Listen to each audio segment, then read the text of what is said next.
नमस्कार, 4 PM दिल्ली देख रहे हैं आप और मैं हूं आपके साथ शाहीन खान। दोस्तों, इस समय देश में 2 राज्यों में चुनाव चल रहे हैं। पहला हरियाणा तो दूसरा जम्मू एंड कश्मीर। जितना चुनाव हरियाणा का अहम है उससे कई ज्यादा चुनाव जम्मू एंड कश्मीर का महत्वपूर्ण माना जा रहा है।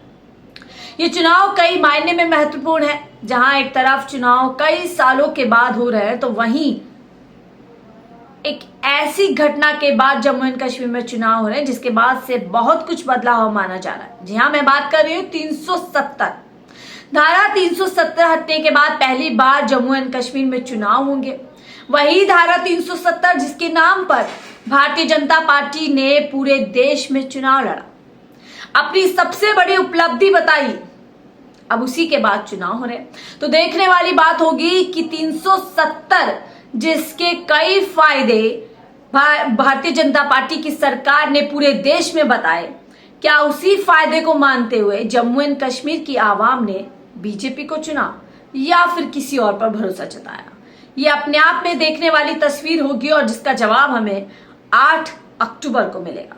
लेकिन इस बीच दोस्तों, तमाम राजनीतिक पार्टियां अपने अपने प्रचार प्रसार में लगी हुई हैं। 2 राउंड का चुनाव जम्मू एंड कश्मीर में हो चुका है और भारी मतदान हुआ है। अब ये मतदान किसके फेवर में हुआ होगा इसका जवाब भी 8 तारीख को मिलेगा। लेकिन इस बीच जो राजनीतिक हमला देखा जा रहा है वो बेहद दिलचस्प है और इस कड़ी में सबसे बड़ा प्रहार, जी हाँ, जम्मू एंड कश्मीर के रण में सबसे बड़ा प्रहार प्रियंका गांधी वाड्रा का देखा जा रहा है। दोस्तों, आपको याद होगा कि किस तरीके से लोकसभा चुनाव में प्रियंका गांधी का एक अलग अवतार देखा गया। जमकर के पीएम मोदी पर वो साफ तौर पर बरसती हुई नजर आई। एक अच्छी वक्ता है, कई मायनों में जो एक्सपर्ट है, जो राजनीतिक पूरी तरीके से कह सकते हैं आप कि पूरे एक्सपर्ट हैं। उनका मानना है कि कहीं ना कहीं राहुल गांधी के आगे तेज तर्रार प्रवक्ता है या वक्ता है प्रियंका गांधी, और शायद यही बार बार वो अपने खुद के भाषण में बताती हैं। पहली बार प्रियंका गांधी जम्मू एंड कश्मीर के चुनाव में प्रचार करने के लिए पहुंची, जहां उनकी बड़ी रैली हुई। इस बड़ी रैली में प्रियंका गांधी का एक बार फिर से अग्रेसिव भूमिका देखी गई। जमकर के पीएम मोदी से लेकर अमित शाह पर भड़की है।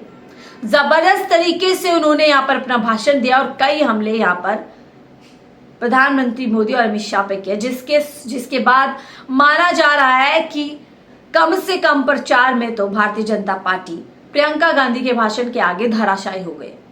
जबरदस्त तरीके से हमला बोला है। क्या कुछ प्रियंका गांधी ने अपने भाषण में बोला है वो हम आपको बताते हैं और सुनवाते भी हैं। देखिए, राजनीतिक रूप से लेकर के किस तरीके से उनका और जम्मू कश्मीर का रिश्ता है उस पर प्रियंका गांधी बोली हैं। शुरुआत उन्होंने अपने भाषण की उन्होंने कहा कि किसी का किसी से कई मायने में रिश्ता होता है, लेकिन अपनी मातृभूमि से एक जुड़ाव होता है जो शायद लफ्जों में बताया नहीं जा सकता। किस तरीके से प्रियंका गांधी और उनके परिवार का रिश्ता जम्मू एंड कश्मीर से मजबूत है, प्रियंका गांधी ने अपने भाषण में ये बात बताई। क्या कुछ प्रियंका गांधी ने कहा, मैं आपको पढ़ करके बताती हूँ, साथ में सुनवाती हूँ। प्रियंका गांधी ने कहा, अपनी मातृभूमि से एक जुड़ाव होता है जो शायद लफ्जों में बताया नहीं जा सकता। एक बार मेरी दादी इंदिरा जी ने एक दिन कहा कि मेरा कश्मीर जाने का बड़ा मन है। हम कश्मीर आए तो हमने खीर भवानी माता के मंदिर ले गए, फिर वे हमें आध्यात्मिक रूप पंडित लक्ष्मण जी महाराज जी के आश्रम ले गए। ये बात खुद प्रियंका गांधी बता रही है, आप सुनिए वीडियो में।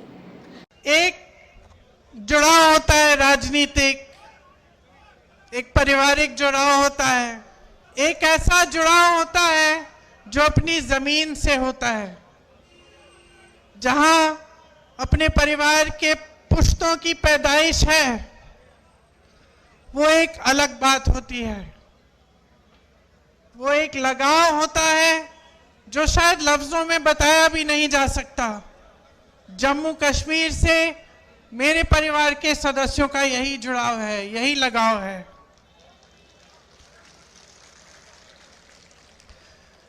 मैं यहाँ आती हूँ तो आपकी शक्लें भी मेरे से मिलती जुलती हैं। काफी बार मैं देखती हूँ, गाड़ी से देखती हूँ या किसी से मिलती हूँ, कहती हूँ ये तो ऐसे लगता है कि मेरी बहन है। तो एक अलग जुड़ाव है। आपको शायद मालूम नहीं होगा, मेरी दादी इंदिरा जी की हत्या से 4-5 दिन पहले हम लोग घर पे बैठे थे। मैं 12 साल की थी, राहुल जी 14 साल के थे। अचानक दादी ने कहा, बड़ा दिल कर रहा है कश्मीर जाने का। जो चिनार के पेड़ हैं, पतझड़ के समय जो गिरते हैं, मैं उन्हें देखना चाहती हूं। तो हम दोनों बच्चे थे, बहुत खुश हुए, चलो दादी के साथ कश्मीर चलेंगे। तो दादी हमें कश्मीर लाई। पहली बार मुझे खीर भवानी के मंदिर में ले गई। उसके बाद एक बड़े आध्यात्मिक गुरु थे उनके, पंडित लक्ष्मण जी, उनका आश्रम होता था श्रीनगर में, वो वहां गई। फिर हम दिल्ली आए। 3-4 दिन बाद ही उनकी हत्या हो गई, वो शहीद हो गई। तो अक्सर मुझे लगता है कि कैसा बुलावा था ये, कि एकदम अपनी हत्या से 4-5 दिन पहले अचानक बोली मुझे कश्मीर जाना है। ये अपनी धरती का बुलावा था, ये माता का बुलावा था कि वो खीर भवानी गई। पहली बार अपने दोनों पोती पोती को वहां ले गई। और उसके बाद से जब भी मैं श्रीनगर जाती हूं, मैं जरूर खीर भवानी माता के यहाँ जाती हूं और अपनी दादी को याद करती हूं। तो आपने सुना प्रियंका गांधी किस तरीके से बता रहे हैं कि उनका और उनके परिवार का जुड़ाव जम्मू एंड कश्मीर से अलग है। तो वहीं आप देखिए, बड़ा हमला यहाँ पर अपने भाषण में करती हैं पीएम मोदी पे। साथ ही कहती हैं कि किस तरीके से 45 मिनट के भाषण में पीएम मोदी ने सिर्फ और सिर्फ 20 मिनट कांग्रेस और कांग्रेस के परिवार को कोसने में लगाए। उन्होंने सवाल किया कि मैं पीएम मोदी से पूछना चाहती हूं कि उनके पास जनता के लिए क्या है, वो जम्मू एंड कश्मीर की जनता को क्या दे सकते हैं।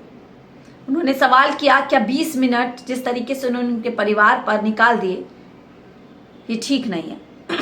आगे बढ़ते हैं, कहते हैं जम्मू कश्मीर की जनता से भाजपा ने वोट का राज छीन लिया और रिमोट का राज ले आई। अब दिल्ली से रिमोट की सरकार चल रही है। सारी नीतियां बाहर वालों के लिए बन रही है, बाहरी लोगों को ठेके दिया जा रहे हैं।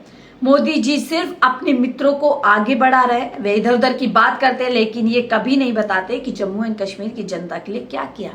जिस बात का मैं जिक्र कर रही थी, इधर उधर की बात से उनका कहने का मतलब है कि वो कांग्रेस पे पूरा समय अपना बिता देते हैं, पूरा समय अपना निकाल देते हैं, अपना भाषण कांग्रेस के इर्द गिर्द ही रखते हैं, लेकिन वो जनता को क्या चुनावी वायदे करेंगे, क्या जनता को चुनाव के बाद देंगे, उस पर बात नहीं करते हैं। एक और यहाँ पर हमला कर रही है, जम्मू कश्मीर की जनता से उनके बुनियादी अधिकार छीने गए, युवाओं को बेरोजगारी में धकेला गया, जनता से लोकशाही छीनकर तानाशाही थोपी गई, प्रदेश के सारे संसाधन मित्रों पर लुटाए गए। इससे नाराज प्रदेशों की जनता भाजपा को सबक सिखाने जा रही है। इंडिया की सरकार जम्मू कश्मीर की पहचान और स्वाभिमान लौटाने के साथ उनके अधिकारों को मजबूत करेगी। आज जम्मू कश्मीर के बिजनाला विशाल जनसभा में प्रियंका गांधी ने यानी कि उनको संबोधित किया। सुनिए प्रियंका गांधी का ये वीडियो भी।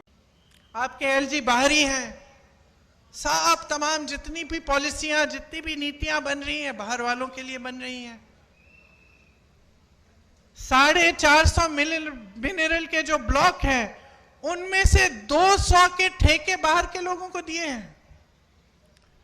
आपको रेत, आपकी रेत है, आपकी बजरी है, बाहर भेजी जा रही है, आपको खरीदनी पड़ती है अपने घर बनाने के लिए, तो उसका दाम महंगा होता है कि नहीं?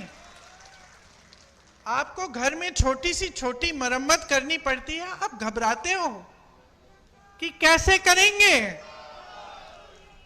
कोई बीमार पड़ता है, घबराते हो इलाज कैसे करवाएंगे। और यहां बाहर की सारी कंपनियां आकर सब कुछ लूट रही हैं।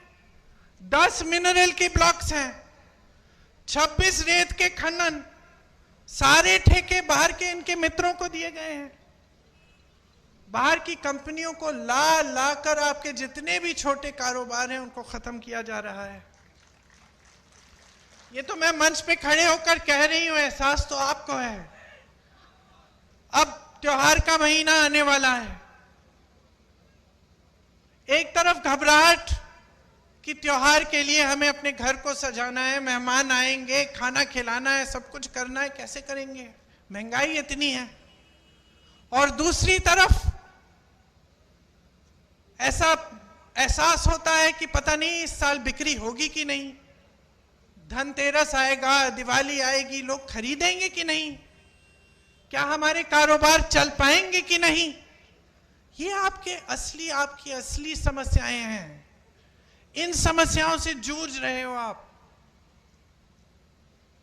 वहां केंद्र में मोदी जी, अडानी जी और अंबानी जी को बढ़ा रहे हैं, यहां आपके एलजी अपने मित्रों को आगे बढ़ा रहे हैं।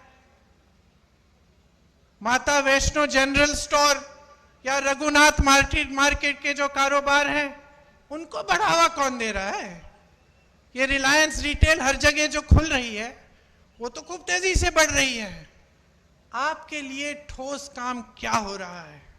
तो आप लोगों ने साफ तौर पर सुना कि प्रियंका गांधी किस तरीके से आक्रोशित रूप से हमलावर हैं, वार पे वार कर रही हैं। और निश्चित तौर से भारतीय जनता पार्टी को इस भाषण के बाद से मिर्ची लग गई है। जवाब नहीं बन पा रहा है कि किस तरीके से प्रियंका गांधी का तोड़ निकाले। जी हाँ, ये बात हमने लोकसभा चुनाव में भी देखी थी कि प्रियंका गांधी का तोड़ भारतीय जनता पार्टी नहीं निकाल पा रही। आपको याद होगा कि किस तरीके से जब राहुल गांधी पर हमलावर होते हैं पीएम मोदी, उनको शहजादा बोल करके संबोधित कर रहे थे, तब प्रियंका गांधी ने रैली से ही उन पर वार किया था। पूरी तरीके से कह सकते हैं कि उल्टा वार किया था और कहा था कि ये लड़ाई, उन्होंने पूरी लड़ाई जो है शहजादा वर्सेस शहंशाह की बना दी थी। उन्होंने जनता को बताया था कि किस तरीके से शहंशाह इस देश में सत्ता पर काबिज हो गया, जो अपनी चलाता है, जो जनता की नहीं सुनता। दोस्तों, जम करके यहाँ पर प्रियंका गांधी ने वार किया है। प्रियंका गांधी को आप किस तरीके से देखते हैं? हालांकि अब वो पूरी तरीके से अब इलेक्टोरल राजनीति में भी आने वाली है। वायनाड से चुनाव लड़ेंगी, जैसे ही चुनाव का ऐलान होगा वो वहां से उपचुनाव लड़ेंगी और राहुल गांधी की जिम्मेदारी संभालेंगी। तमाम देश के वासी जो उनको चाहते हैं, जो उनको पसंद करते हैं, सभी का इंतजार है कि कब प्रियंका गांधी पूरी तरीके से राजनीति में आ जाएंगी। अभी तो वो बातों और आप कह सकते हैं कि प्रचार करती हैं, सिर्फ रैलियों को संबोधित करती हैं, लेकिन जो हमला उनका देखा जाता है भारतीय जनता पार्टी के ऊपर, उसको लोग पसंद करते हैं। डट करके जवाब देती हैं और कहीं ना कहीं मुंह तोड़ जवाब देती हुई नजर आती हैं।